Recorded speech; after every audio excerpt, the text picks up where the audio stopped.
আসসালামু আলাইকুম। আবু হুরায়রা রাদিয়াল্লাহু তাআলা আনহু বর্ণিত, তিনি বলেন রাসূলুল্লাহ সাল্লাল্লাহু আলাইহি সাল্লাম বলেছেন, নিশ্চয়ই শকরগুজার খাদ্য গ্রহণকারী ব্যক্তির তুলনা ধৈর্যশীল সিয়াম পালনকারীর অনুরূপ।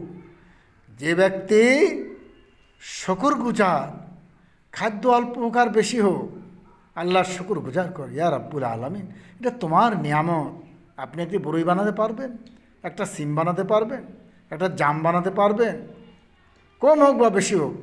যে বান্দা শুকর গুজার, তাহলে শুকর গুজার খাদ্য গ্রহণকারী কীরকম?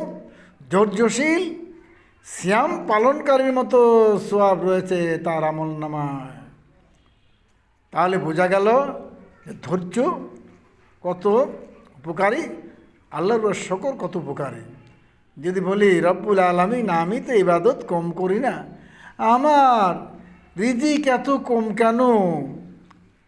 আমি তো কোনো অন্যায় করি নাই, আমার আয় বরকত বাড়ে না কেন? এ কথা বলা যাবে না।